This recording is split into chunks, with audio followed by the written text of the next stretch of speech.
کیا middle asset میں ایک ایسا دفاعی اتحاد بننے جا رہا ہے جس میں سعودی عرب، پاکستان اور ترکی کے ساتھ ساتھ ایران بھی ایک ہی میز پر ہوں گے؟ سوچئے، کل تک سعودی عرب اور ایران ایک دوسرے کے دشمن تھے، ایک دوسرے کے خلاف لڑتے رہے ہو، یمن ان کا ایک بیٹل فیلڈ بنا رہا، لیکن اب کچھ خبریں ایسی اشارہ دے رہی ہیں کہ جیسے ایران کو بھی اس مکہ دفاعی معاہدے میں شمولیت کی دعوت دی جا سکتی ہے یا شاید دی گئی ہے۔ اگر ایران اور سعودی عرب کی آپس کی دشمنی کو ہم یہاں زیر بحث لاتے ہیں تو ہمیں یہ بھی یاد رکھنا ہوگا کہ ایک وقت میں سعودی عرب اور ترکیہ بھی ایک دوسرے کے سخت خلاف تھے، اور خاص کر ایک جرنلسٹ کی ہلاکت کے بعد۔ لیکن اگر وہ ترکیہ اور سعودی عرب اپنی پرانی دعوتیں بھلا کر ایک میز پر بیٹھے ہیں تو ایران اور سعودی عرب کو کون سی ایسی رکاوٹ ہے جو مکہ معاہدے میں شامل ہونے سے روک رہی ہے؟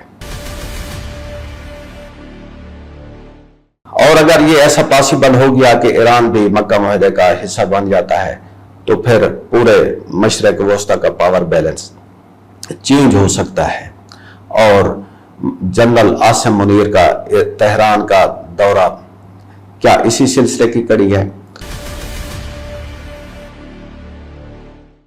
آج کے اس پروگرام میں ہم بحث کریں گے۔ میرا نام احسن رضا ہے، آپ دیکھ رہے ہیں منٹ میرر نیوز۔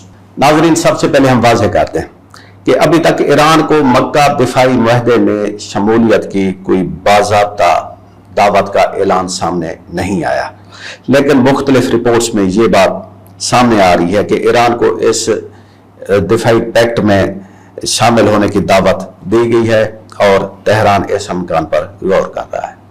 یہ باتیں انٹرنیشنل میڈیا میں وائرل ہیں، گردش کر رہی ہیں کہ ایران نے اس دفاعی معاہدے میں شمولیت کے لیے ایک شرط رکھی ہے کہ اسے اس دفاعی معاہدے کا بانی رکن کے طور پر تسلیم کیا جائے، one of the founding members.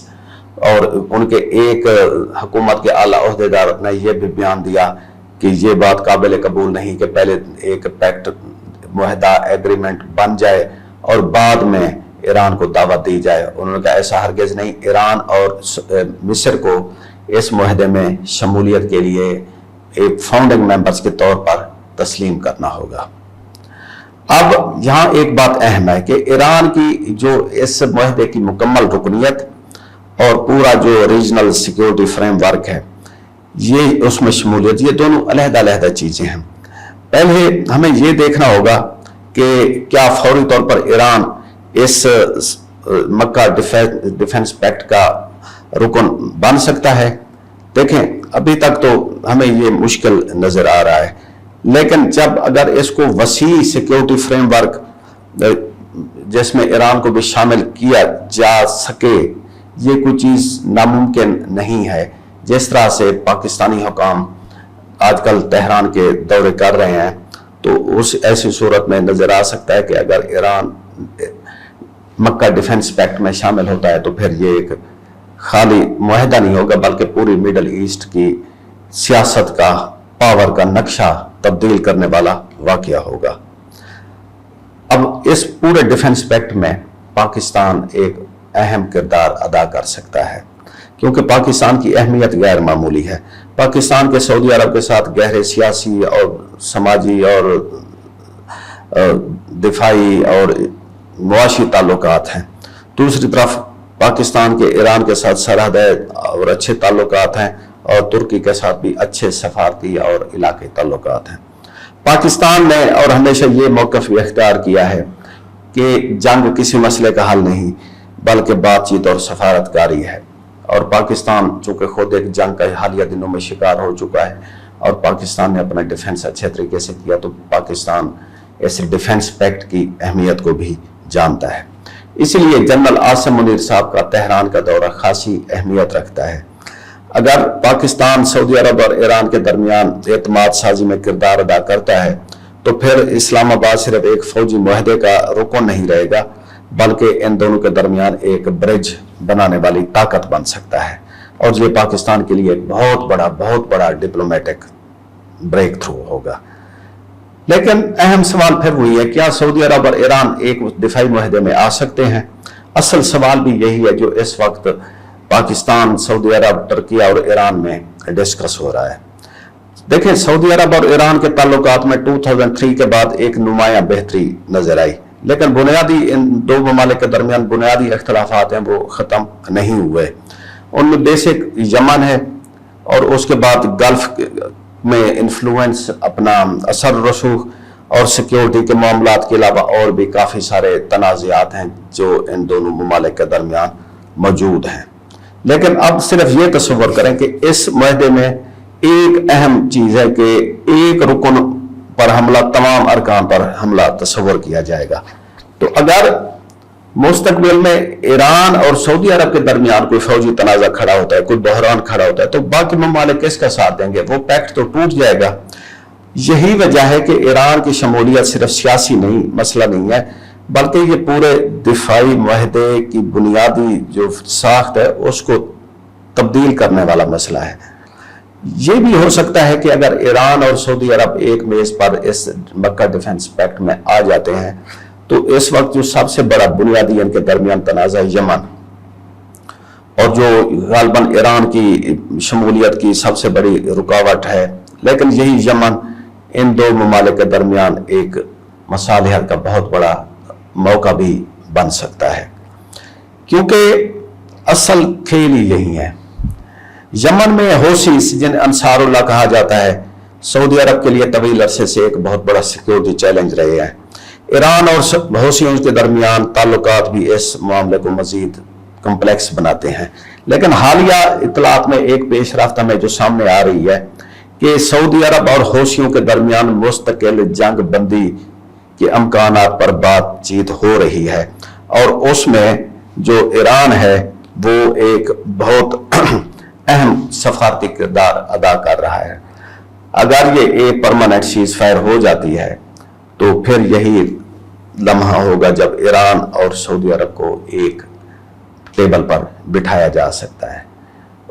اس کے بعد ایران ایک موقف اختیار کر سکتا ہے کہ نہ ہم سعودی عرب کے ساتھ جنگ چاہتے ہیں، نہ سعودی عرب یمن میں ہمارے اتحادیوں کے خلاف جنگ کر رہا ہے، تو پھر ڈیفنس پیکٹ میں شمولیت کیوں نہیں ہو سکتی۔